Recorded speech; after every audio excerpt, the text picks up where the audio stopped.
नमस्कार, दिशाएं प्रोग्राम में आप सभी का बहुत बहुत स्वागत है।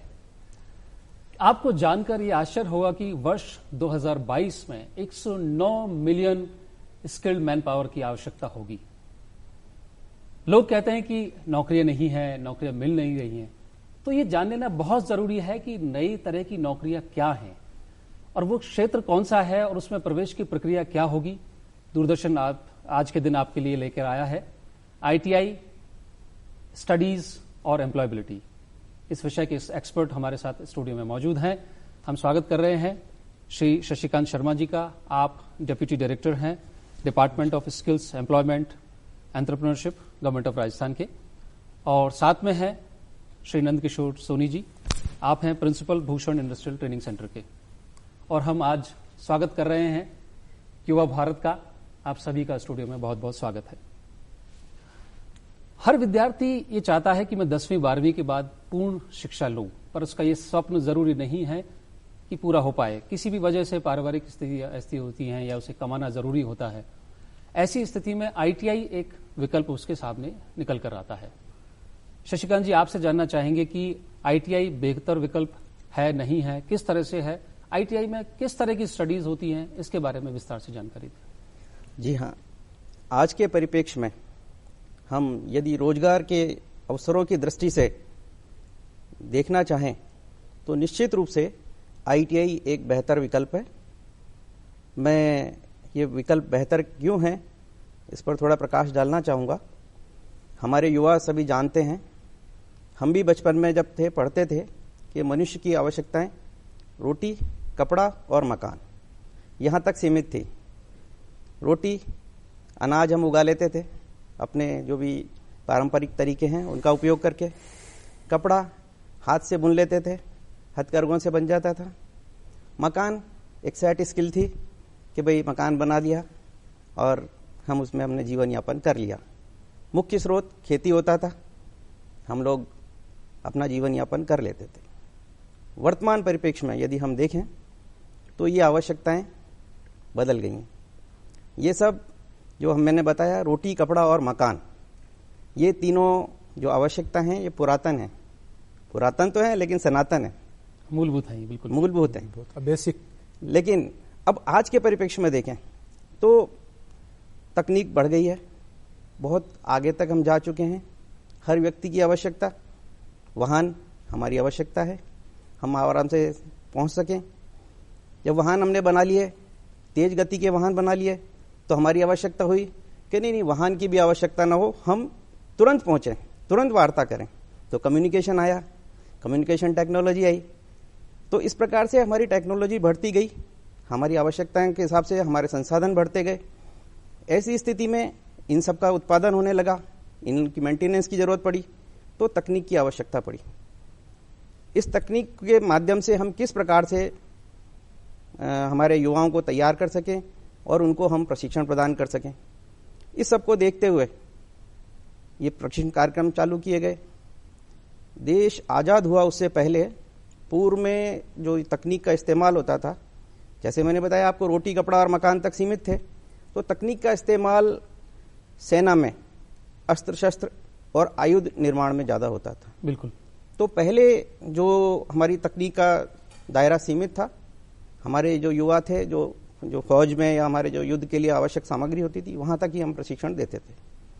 जो छोटे मोटे हम प्रशिक्षण यदि करते थे तो हमारे पारंपरिक तरीके थे, उस्ताद चेला वाले जी। उसमें कोई फॉर्मल तरीका नहीं था कि जहां हम प्रशिक्षण प्रदान कर सकें। तो धीरे धीरे जब हमारी आवश्यकताएं बढ़ी, हमारा औद्योगिकरण हुआ, उत्पादन बढ़ा, तो हमें ऐसी आवश्यकता महसूस हुई कि हमारे पास में युवा जो हों वो तकनीकी रूप से प्रशिक्षित हों। तो ये प्रशिक्षण कार्यक्रम चालू किए गए जिसमें युवाओं को एक फॉर्मल ट्रेनिंग दी जाती है, अलग अलग विषयों पर, अलग अलग व्यवसायों में है, उसमें आप प्रशिक्षण प्राप्त कर सकते हैं। अब आज हम देखें तो हमारा जो सिस्टम है तकनीकी शिक्षा का जो प्रदान करने के लिए हमने तैयार किया, उसमें 3 स्तर की शिक्षा होती है, डिग्री, डिप्लोमा और ITI। क्योंकि हमें आवश्यकता पड़ी बड़े इंजीनियर्स की, जो चीज़ों को डिजाइन कर सकें, अच्छे से तैयारी कर सकें। तो हमारे इंजीनियर्स फिर हमें ज़रूरत हुई कि जब हम उत्पादन करेंगे, कुछ भी कार्य को करेंगे, तो उसका सुपरवाइज़र चाहिए हमें, जो उसका पर्यवेक्षण कर सके, तो डिप्लोमा स्तर। फिर उसके बाद में हमें ज़रूरत हुई कि वास्तव में हाथ से काम करने वालों की, कि जो युवा हमारा हाथ से काम करके किसी उत्पादन को तैयार कर सके, तो उसके लिए फिर हमें ज़रूरत हुई ITI के कुशल प्रशिक्षित व्यक्तियों की जी। और यही प्रशिक्षण जैसा हम स्क्रीन पर देख पा रहे हैं, दर्शक देख सकते हैं कि किस तरह से ITI करने के बाद में आप इंडस्ट्री से कनेक्ट होते हैं। सर, इस स्लाइड के विषय में थोड़ा विस्तार से जानकारी दें। हाँ, मैं आपको बताना चाहूँगा कि हमने ITI के माध्यम से प्रशिक्षण कार्यक्रमों की शुरुआत की, लेकिन ITI की स्थापना करना, प्रशिक्षण देना एक बहुत बड़ा काम था। बहुत बड़ी संख्या में युवाओं को हमें प्रशिक्षण देने की आवश्यकता थी, तो सरकार ने उद्योगों को भी इसमें शामिल किया। और इसमें दो तरह के अब युवाओं के पास विकल्प होते हैं, जैसे अलग अलग व्यवसाय के हिसाब से योग्यता है, 8वीं 10वीं या 12वीं कक्षा उत्तीर्ण।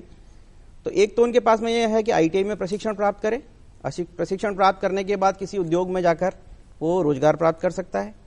दूसरा उसके पास विकल्प होता है कि वो सीधे ही उद्योग में चला जाए, और उद्योग में पहले उसको बेसिक प्रशिक्षण प्रदान किया जाएगा, बुनियादी प्रशिक्षण, ताकि वो सारे औजार उपकरण वगैरह और सभी चीज़ों के बारे में जान सके।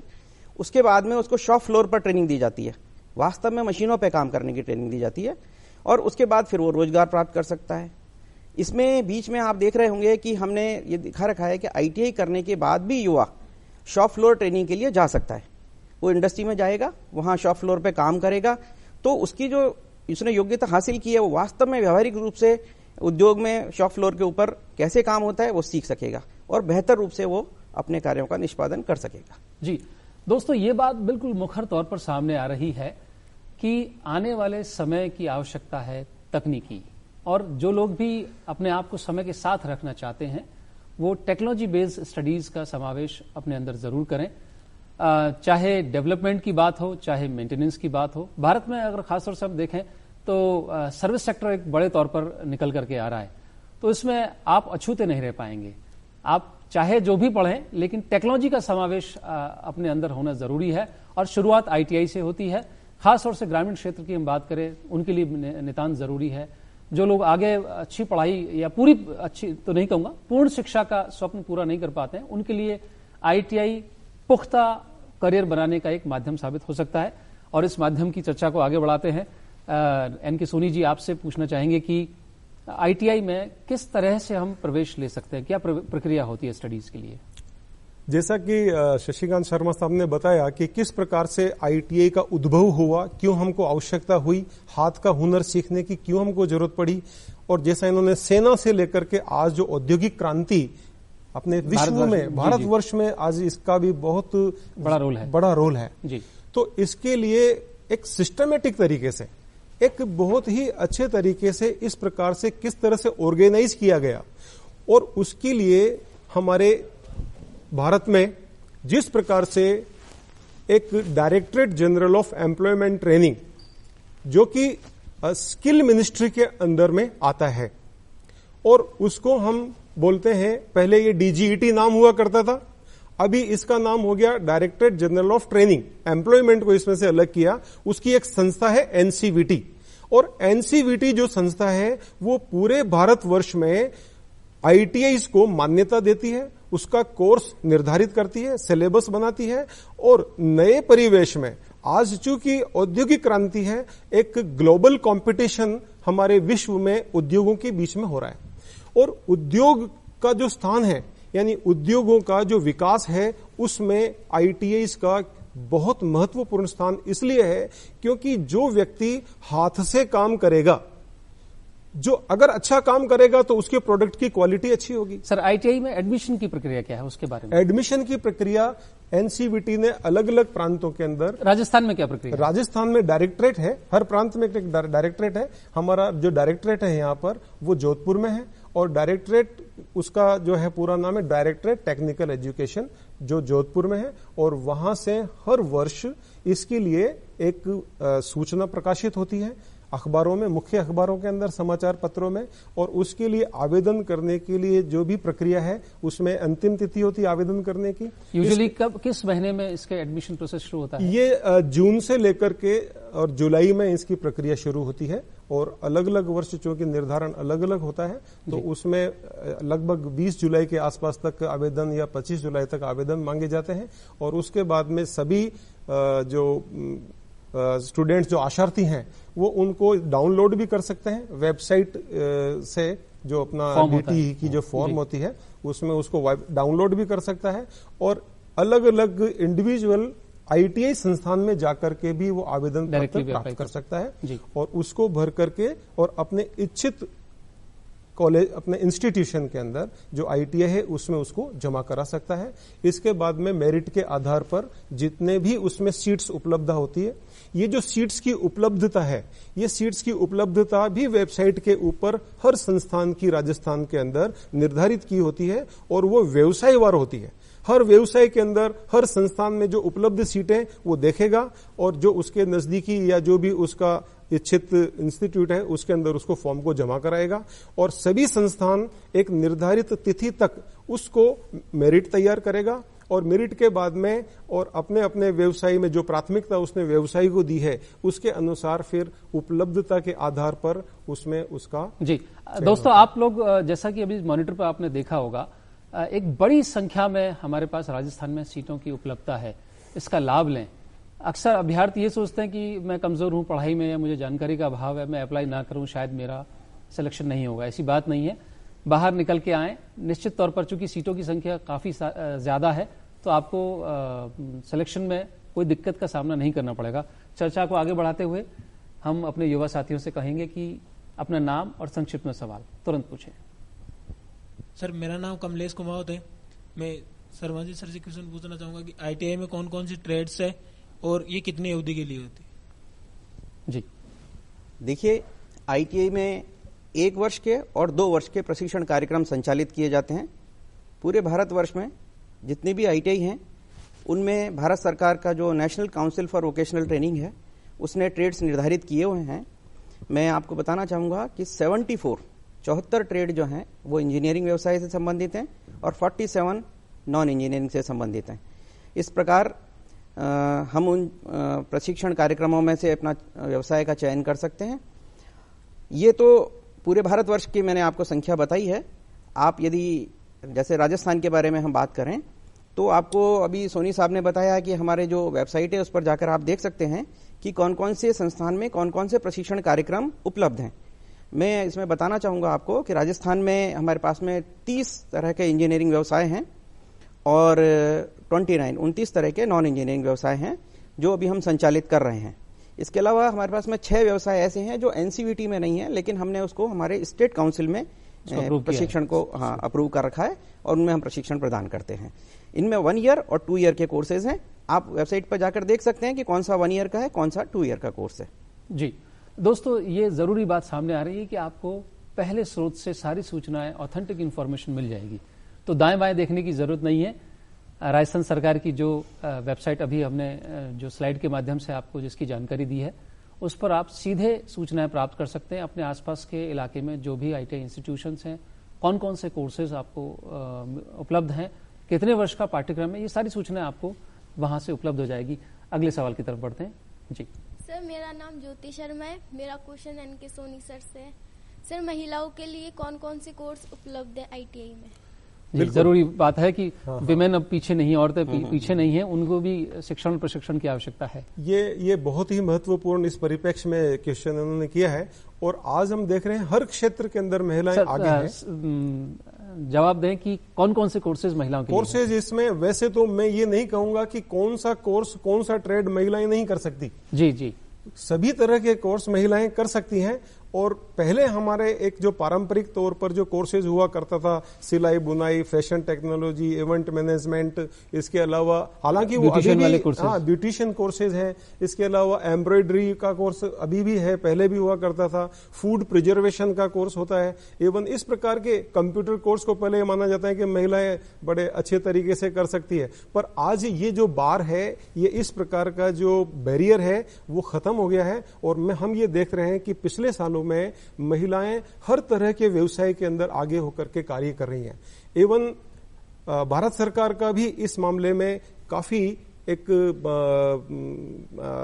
जो जोड़ रहा है कि हम महिलाओं को इस क्षेत्र में भी आगे। दोस्तों, अब तक ये माना जाता था कि फिटर, इलेक्ट्रीशियन, डीजल मैकेनिक ऐसे जो ट्रेड है जिसमें हाथों को काला करने की आवश्यकता होती है, उन क्षेत्रों में भी महिलाएं अब अछूती नहीं है। कारण कि मैं आपको बता देना चाहूंगा, जिन कंपनीज में जब आप काम करते हैं वह बहुत अलग अलग तरह के डिपार्टमेंट्स होते हैं। तो ऐसा क्षेत्र जो कम एक्सप्लोर्ड है, अगर आप उस क्षेत्र में पहल करेंगे तो निश्चित तौर पर आपको प्रेफरेंस मिलेगा।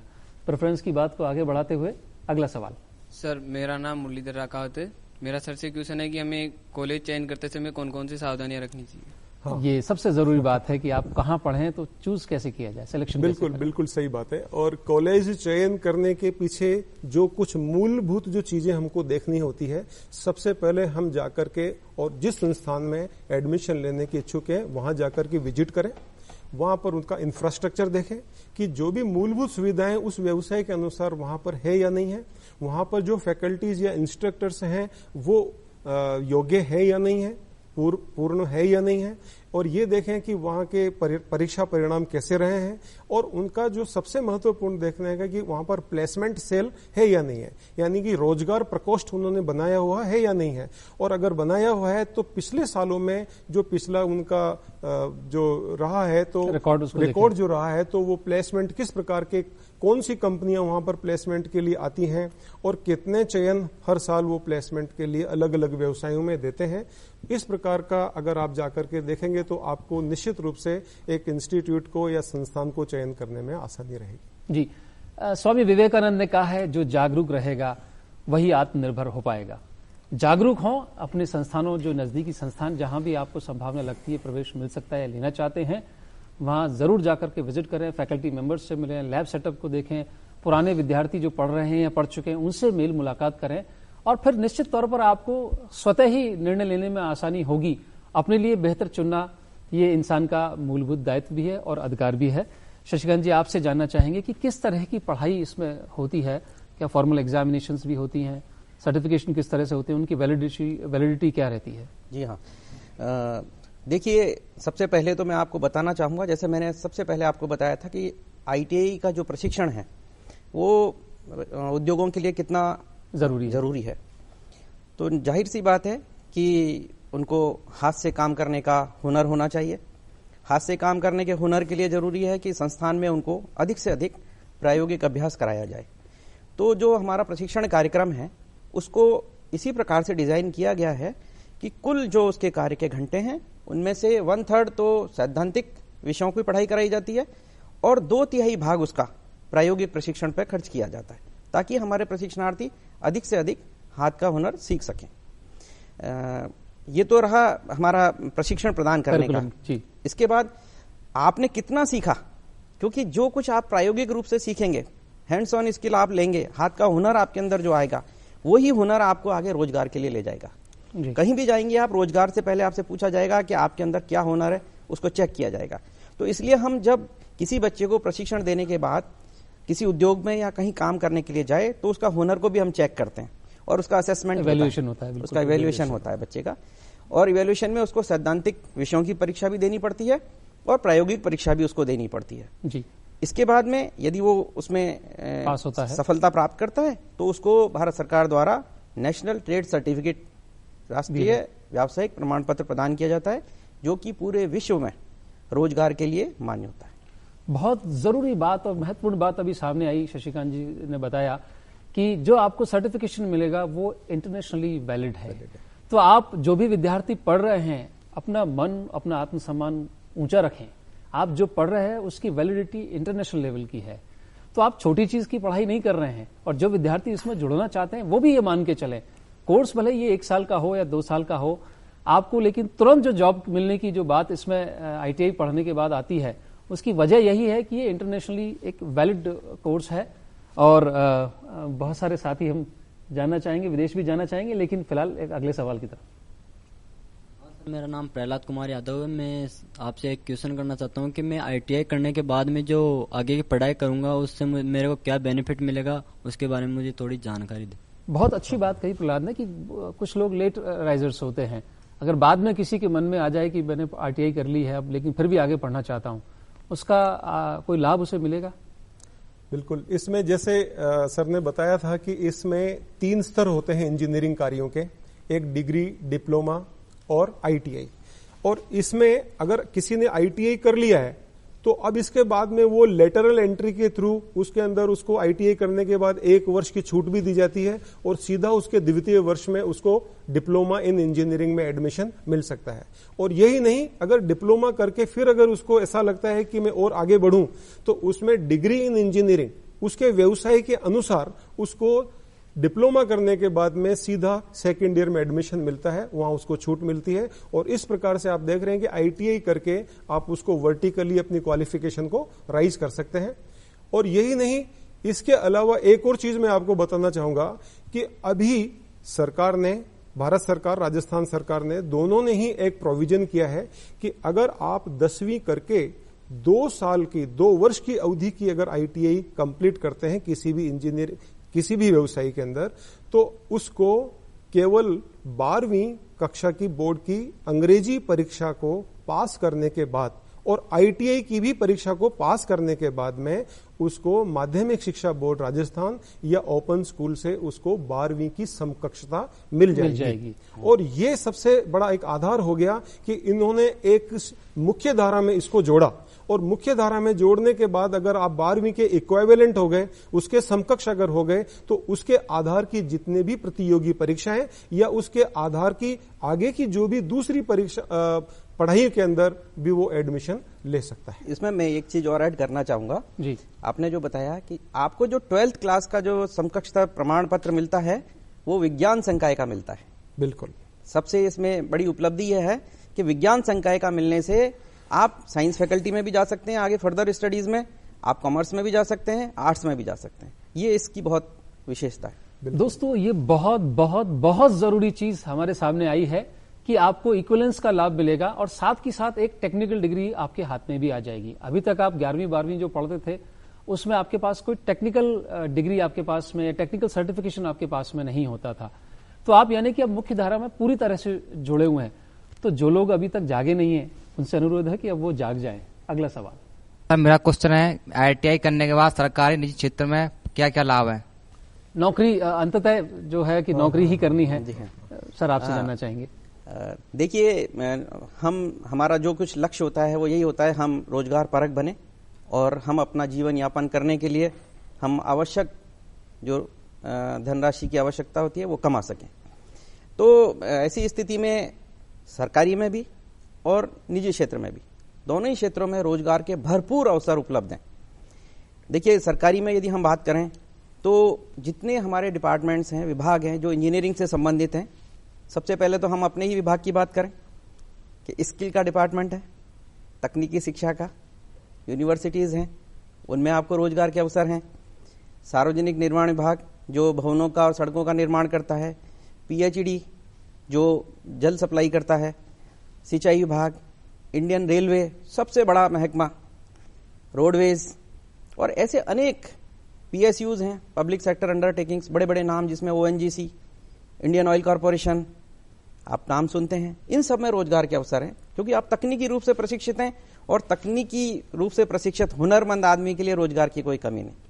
अब निजी क्षेत्र की बात करें तो जितनी बड़ी मल्टीनेशनल कंपनीज हैं, जितने बड़े उद्योग हैं, आप किसी भी चीज को, चाहे आपके वाहन बनाने वाले ऑटोमोबाइल के हों, चाहे आपके इलेक्ट्रिकल इक्विपमेंट्स वाले हों, डोमेस्टिक अप्लायंस बनाने वाले हों, जितने भी तरह के आप देखते हैं, हम यहाँ स्टूडियो में बैठे हैं, हम जिस भी चीज पे आप नजर डालेंगे, चाहे कैमरे पे डालें, चाहे आप फर्नीचर पे डालें, हर चीज, लाइट साउंड सब, हर चीज में तकनीक का इस्तेमाल है।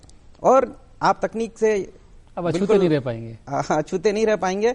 और आपने जो तकनीक का हुनर लिया है वो आपको रोजगार के लिए कहीं बाधा नहीं है। और इससे ऊपर एक और बात, ये तो हुई जब हम दूसरे के पास जाएं, आप स्वरोजगार भी कर सकते हैं जी। उसके बारे में हम आगे चर्चा कर लेंगे जी। दोस्तों, कुछ लोग सोचते हैं मैं नौकरी करूं और कुछ लोग सोचते हैं मैं दूसरों को नौकरी दूं, दूसरों का जीवन भी अपने साथ जोड़ करके उसको बेहतर बनाने में सहयोग दूं। तो उम्मीद करता हूं हमारे युवा भारत में ऐसे भी होनहार होंगे जो नौकरी करने की बजाय नौकरी देने की उत्कंठा रखते होंगे। ऐसा अगर कोई सवाल, प्लीज।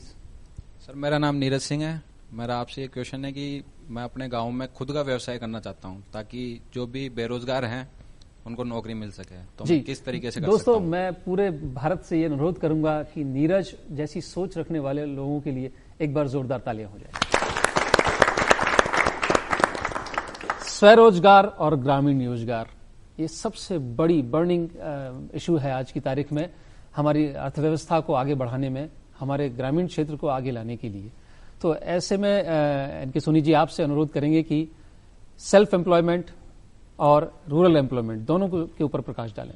ये एक बहुत ही अच्छा प्रश्न इन्होंने किया है और मैं ये कहना चाहूंगा कि आज हमारे पास रूरल डेवलपमेंट में यानी कि ग्रामीण में भी, इवन शहरों में भी, मैं दोनों को ही साथ में लेकर के चल रहा हूं, पर ग्रामीण में भी अगर आप देखें तो इतने सारी चीजें हैं करने के लिए कि आप जैसे बिजली गांव में पहुंच गई, हर चीज वहां पर मौजूद है आज की तारीख में, सब कुछ, सारे संसाधन वहां पर मौजूद है, पर केवल अगर कमी है तो केवल तकनीक की। और कोई सा भी व्यवसाय अगर हम करना चाहेंगे, सबसे पहले जब तक आप जो भी व्यवसाय आप आगे करना चाहेंगे, अगर उससे आप गुजरे नहीं हो, अगर वो तकनीक आपने सीखी नहीं है, तो आप उसको अच्छी तरह से संपादित नहीं कर पाएंगे। जैसे छोटा सा उदाहरण मैं दूं कि एक फैब्रिकेशन वर्क हम अगर गांव के अंदर हम करते हैं, आजकल जैसे गृह निर्माण के साथ साथ में जिस प्रकार के फर्नीचर बनते हैं, आपकी खिड़कियां बनती हैं और इवन सब प्रकार की चीजें वहां पर आजकल फैब्रिकेशन से, जिसको अपन कहते हैं कि स्टील फैब्रिकेशन वर्क, तो उसमें अगर आपने किया हुआ नहीं है और अगर आप कुछ व्यक्ति को रख करके भी आप अगर काम करेंगे तो आप उसको से काम अच्छी तरह से नहीं ले पाएंगे। अगर आपको खुद को आता है तो आप खुद भी काम करेंगे और उसको अच्छा सिखाएंगे भी सही। तो इसलिए उसके लिए भी ट्रेनिंग पहले जरूरी है। अगर आप ITI करके किसी भी व्यवसाय के अंदर अगर वहां पर कर सकते हैं, अब कुछ उदाहरण मैं बता सकता हूं, जैसे कि आजकल गांव में बिजली नहीं आती है, बीच में कटौती भी होती है क्योंकि पूरा बिजली अवेलेबल नहीं है, तो डीजी सेट का इस्तेमाल काफी होता है। तो डीजी सेट की मरम्मत के लिए अगर आप जैसे डीजल मैकेनिक का व्यवसाय आप करके जाते हैं और आपको सीखा हुआ है तो आप अच्छी तरह से उसको कर पाएंगे। इन्वर्टर बनाने की अगर आप छोटा मोटा कोई इंडस्ट्री अगर वहां डालते हैं अपने छोटे लेवल के ऊपर, तो वो भी आप शुरू कर सकते हैं। इस प्रकार से जैसे मान लीजिए खेती में काम आने वाले तमाम उपकरण, ट्रैक्टर से लेकर के सारी चीजों में, ट्रैक्टर से लेकर के आप क्या नहीं है, घरों के अंदर आजकल सब टीवी होता है, आज के रेफ्रिजरेटर्स होता है, कूलर्स होते हैं, पंखे होते हैं, ट्यूबलाइट्स वगैरह होती है, जितने भी संसाधन हैं उनको अच्छी तरह से रिपेयर करने के लिए, क्वालिटेटिव तरीके से करने के लिए आप हर प्रकार के व्यवसाय को स्वरोजगार कर सकते हैं। और अपने किसी तरह की कोई फॉर्मल ट्रेनिंग की व्यवस्था है सरकार की तरफ से? इसके लिए क्या करना पड़ेगा कि कुछ ऐसे विभाग हैं जो सरकार ने उनको नॉमिनेट किया हुआ है, जैसे MSME करके एक संस्था है जो अपने जयपुर में 22 गोदाम में है, micro medium small entrepreneurship institute. वो MSME में आप जाकर के अगर अपनी चीज को सामने रखते हैं तो एक आपको गाइडेंस मिलेगा। वहां पर किस प्रकार से बैंक आपको लोन दे सकते हैं, क्योंकि अब आप पढ़े लिखे हैं, आपके पास में अगर टेक्निकल डिग्री है, एक टेक्निकल आपके पास में डिप्लोमा है या सर्टिफिकेट है, तो उसके लिए बैंक आपको लोन देंगे। आपको एक रिपोर्ट बनानी पड़ेगी और ऐसा ही नहीं है, वहां पर बहुत सारे आइडियाज आपको मिलेंगे। वो आपको बताएंगे कि देखो आप ये कर सकते हो, ये कर सकते हो, ये कर सकते हो, आपके यहाँ पर किस प्रकार का एक आप लगा सकते हैं या जिसका पोटेंशियल है, यानी कि जिसका स्कोप है, वो चीज आप वहां पर एक प्रोजेक्ट रिपोर्ट बनाएंगे, प्रोजेक्ट रिपोर्ट करके आप सबमिट कराएंगे और इसके बाद में आपको जो जिला उद्योग केंद्र भी सब जगह पर, एक जिले में जिला उद्योग केंद्र है, वहां पर आप जाकर के उस चीज को अगर बताते हैं तो निश्चित रूप से, और इसके लिए ट्रेनिंग्स भी दी जाती है। हर इंस्टीट्यूट में ITIs के अंदर MSME अपना एक प्रोग्राम रखवाता है, ठीक है, और वहां जाकर के भी आप इस प्रकार की जानकारी ले सकते हैं। बस जरूरत है तो सोच में थोड़ा सा परिवर्तन करने की। खासतौर से इसमें परिवार के लोगों को सजेस्ट करना चाहूंगा कि ऐसी सोच को पनपने दें। जब सरकार आगे बढ़कर हाथ बढ़ा रही है तो आप उस बढ़े हुए हाथ को थाम लें। निश्चित तौर पर आप अपने आसपास के क्षेत्र में एक क्रांति लेकर आएंगे और दूसरों के लिए प्रेरणा स्रोत बनेंगे। इससे बड़ी कोई चीज हो ही नहीं सकती कि आप ऐसा काम कर दे जो दूसरों के लिए रेफरेंस हो। और अब चर्चा को आगे बढ़ाते हैं।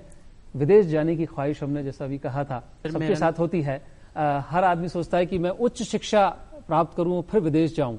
ITI के बाद में भी क्या विदेश जाना संभव है नौकरी के लिए? सर, मेरा नाम गणेश गुर्जर है। मैं आपसे ये पूछना चाहता हूं कि मेरी ITI कंप्लीट होने के बाद मैं विदेश जाके कुछ रोजगार करना चाहता हूं, उसके बाद मुझे क्या बेनिफिट मिलेगा? जी शशिकांत जी, आपसे सवाल। आपने बहुत अच्छा प्रश्न पूछा है।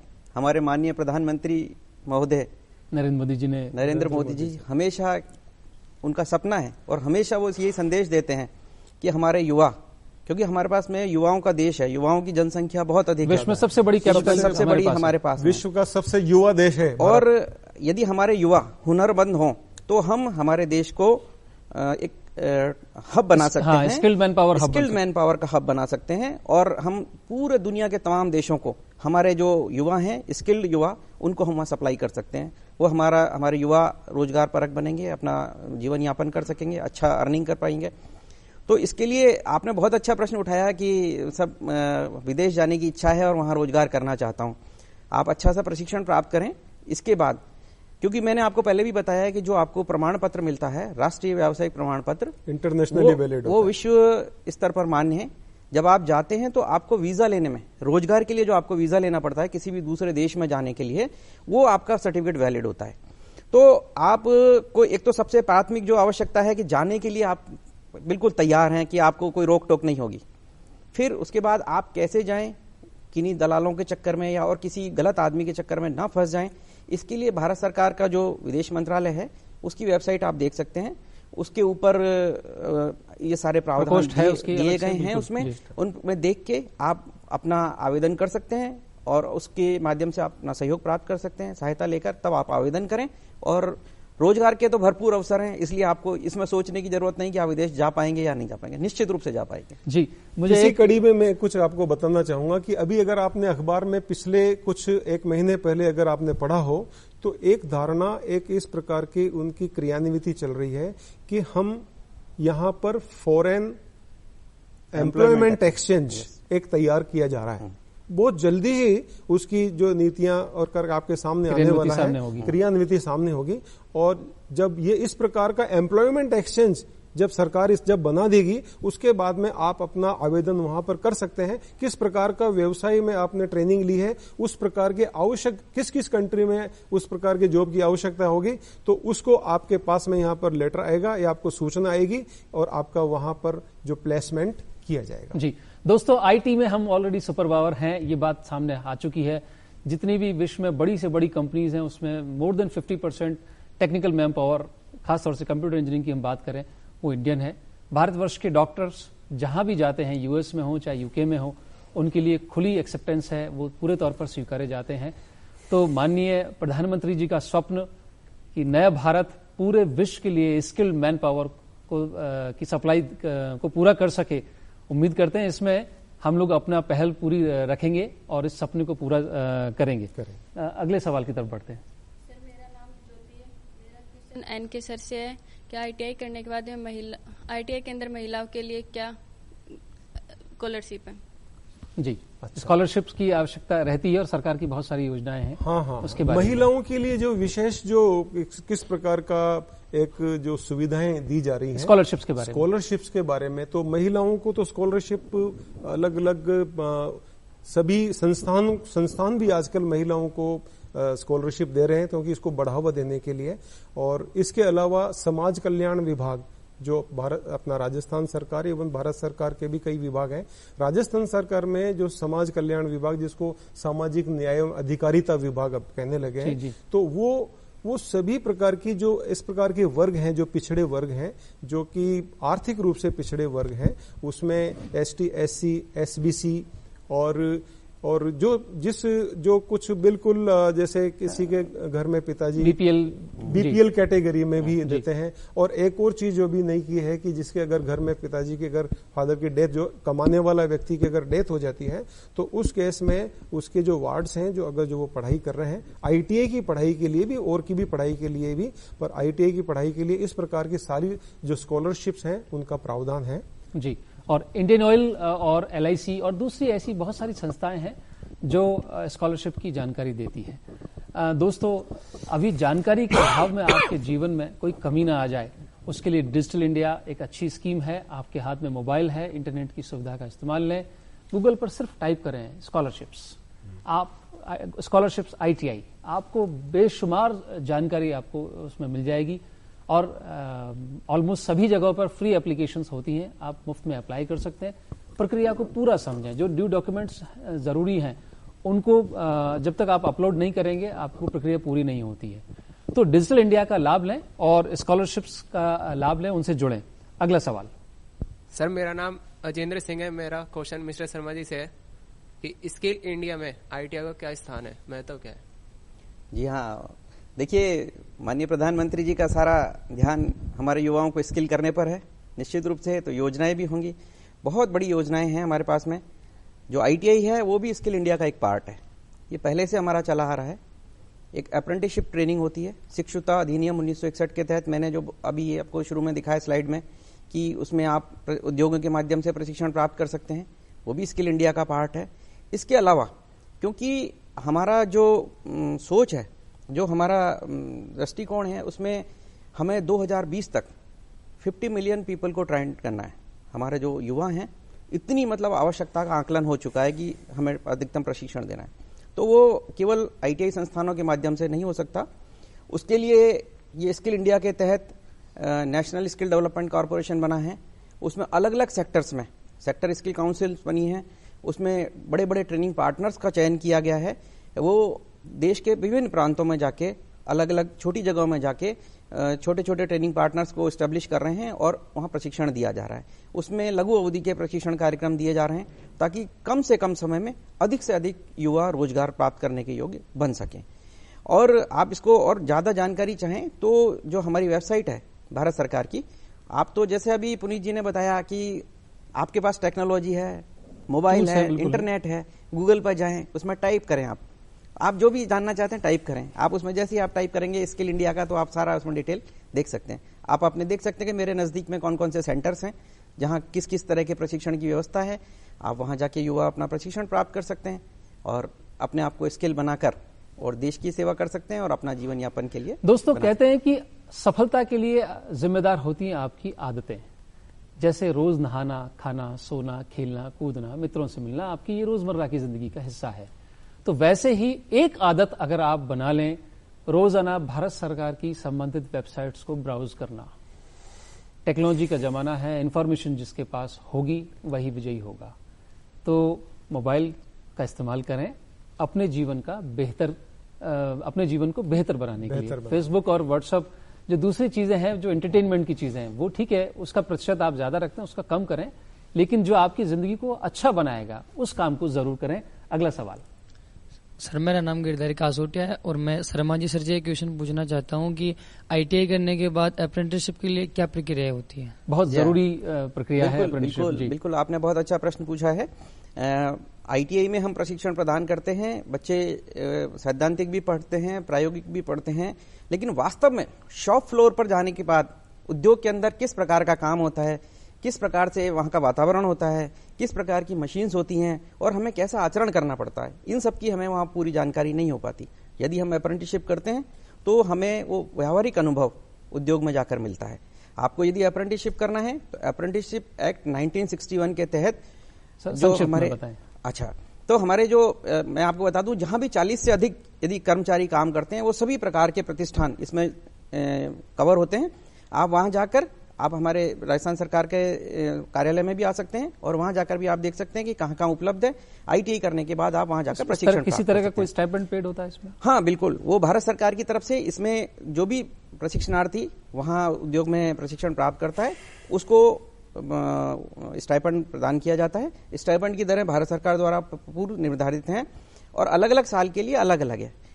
प्रथम वर्ष, द्वितीय वर्ष, तृतीय वर्ष और चतुर्थ वर्ष, कुल 4 भागों में डिवाइड किया हुआ है। आपने जिस भी व्यवसाय में प्रशिक्षण किया उसके अकॉर्डिंग ही आपका प्रशिक्षण कार्यक्रम होगा और उसी के अकॉर्डिंग आपको छात्रवृत्ति दे होगी। जी दोस्तों, पढ़ने के बाद में काम सीखने के अगर आपको पैसे मिल रहे हैं तो ऐसे कोर्स को क्यों छोड़ देना? आखिरी सवाल। सर, मेरा नाम मधु शर्मा है। मेरा क्वेश्चन है, महिलाओं के लिए ग्रांट समा क्या है ITI में? ग्रामीण क्षेत्र में फीमेल अगर कुछ एम्प्लॉयमेंट की बात अगर सोचती हैं तो उसके लिए सर संक्षिप्त में। देखिए, महिलाओं के लिए, जैसे आप महिला हैं तो महिलाओं के लिए क्वेश्चन संक्षिप्त में सर। महिलाएं आज, मैंने फिर दोबारा से बोल रहा हूं, महिलाएं क्या नहीं कर सकती? महिलाएं सब कर सकती है। आप अपने आप को वैसा क्षीण नहीं समझें। आज जो पुरुष कर सकते हैं वो सब महिलाएं कर सकती है। पर फिर भी अगर कुछ लाइट जॉब्स की अगर हम बात करते हैं तो असेंबली वर्क जितना भी हो सकता है जी, वो महिलाएं इजीली कर सकती हैं, अप्रोप्रिएट है। और वहां पर जैसे आपको बताया कि ITI में एम्ब्रॉयडरी है, एवं अभी जैसे फैशन टेक्नोलॉजी है, छोटे छोटे जैसे इवेंट मैनेजमेंट आप कर सकते हैं, फूड प्रिजर्वेशन जो पहले हम बोले ना कि अचार वचार डालना आ रही है, इस प्रकार की बहुत सारी चीजें आजकल इनमें जॉब भी मिलते हैं और अपना स्वरोजगार भी कर सकते हैं। जी, जैसा हमने अभी चर्चा में पाया कि बहुत सारी कंपनी हैं जिनको इस तरह के स्किल मैन पावर की आवश्यकता होती है, तो क्या कंपनीज कैंपस प्लेसमेंट के लिए भी आती हैं? यस, ये आपने बहुत अच्छा, मैं बोलने ही वाला था कि आप स्वरोजगार की बात कर रहे हैं, पर रोजगार के लिए आजकल जो कंपनीज प्लेसमेंट के लिए आ रही है, जो हमारा जो अनुभव जो कह रहा है, वो चूंकि सरकार की नीतियों के तहत उनको भी इस प्रकार का चूंकि प्रोत्साहन दिया जा रहा है, तो आज आईटीआई के अंदर लगभग मैं ये कह सकता हूं कि अगर कोई भी महिला अगर आईटीआई किसी भी व्यवसाय में अगर कर सकती है तो वो बेरोजगार नहीं रह सकती है। जी, तो कंपनीज कैंपस में प्लेसमेंट के लिए आती हैं? बिल्कुल आती हैं। इवन अभी स्थिति ये है कि वो कमी है, हम पूरा जैसे जो उनकी रिक्वायरमेंट है वो पूरा नहीं कर पा रहे हैं। प्लेसमेंट हो रहे हैं दोस्तों की, जैसा हम समझते हैं कि एक बड़े पाठ्यक्रम में मैनेजमेंट की पढ़ाई जब हम करते हैं तो वहां कंपनीज आपको नौकरी देने के लिए कैंपस में आती हैं। वही प्रक्रिया आईटीआई जैसा कोर्स जो कि 1 वर्ष और 2 वर्ष का है, उसमें भी ये सुविधा उपलब्ध है, तो इससे अछूते ना रहे। बिल्कुल जैसे हम लोग रोज मंदिर जाते हैं या किसी शहर में घूमने जाते हैं, पिक्चर हॉल में जाते हैं, ऐसे आप जस्ट अपनी जिज्ञासावश आसपास किसी आईटीआई इंस्टीट्यूशन में जाकर भेंट करें और सूचना लें, अपने आसपास के लोगों को उसके बारे में इन्फॉर्मेशन और एजुकेशन दें। चूंकि समय की कमी है सर, एक मिनट चलते चलते मैं सबसे पहले नंदकिशोर जी आपसे पूछना चाहूंगा, जो विद्यार्थी अभी कोर्स पढ़ रहे हैं उनके लिए क्या संदेश? उनके लिए मेरा ये संदेश है कि अगर वो आईटीआई का जो भी कोर्स जिसमें एडमिशन वो पढ़ रहे हैं, केवल उस पर फोकस करके रखें। अभी जो मैं देख रहा हूं कि कई लोग क्या करते हैं कि साथ में दूसरे पैरेलल कोर्स शुरू कर देते हैं, वो ना करें और अपना पूरा ध्यान उसके ऊपर केंद्रित रखें। और सबसे यही पढ़ाई सबसे बड़ी है, अतिरिक्त पढ़ने की आपको आवश्यकता नहीं है। ये शशिकांत जी आपसे बहुत बड़ा कोर्स है। जी हाँ, मैं 30 सेकंड हमारे पास। ठीक है, मैं आप लोगों को बताना चाहूंगा कि वैसे तो सभी युवाओं से मेरा आह्वान है कि विशेष रूप से कि हम जो मध्यम वर्ग में होते हैं, हमारे लिए सर्वश्रेष्ठ विकल्प है कि हम आईटीआई ज्वाइन करें, प्रशिक्षण प्राप्त करें, हुनरमंद बने। लेकिन इससे बढ़ के मैं माँ बाप के लिए, पेरेंट्स के लिए और जो हमारी महिलाएं, जो बहनें और बेटियां हैं, मैं उनको संदेश देना चाहूंगा कि देश को आगे बढ़ाना है तो हुनरमंद बनिए, आप भी आगे आइए और आप लोगों के लिए रोजगार की कोई कमी नहीं है। प्रशिक्षण प्राप्त करें, रोजगार प्राप्त करें और देश को आगे बढ़ाएं। एक चीज मैं इसमें जोड़ना चाहूंगा, चूंकि समय की कमी है, उम्मीद करते हैं आज की चर्चा आपको बेहद पसंद आई होगी। युवाओं का देश है भारत और रोजगार की कोई कमी नहीं है अगर आप आईटीआई के जरिए अपने आप को पुख्ता करियर देखना चाहते हैं। आज के लिए बस इतना ही। आप सभी का बहुत बहुत धन्यवाद। स्टूडियो में पधारे आप दोनों महानुभावों का धन्यवाद। नमस्कार।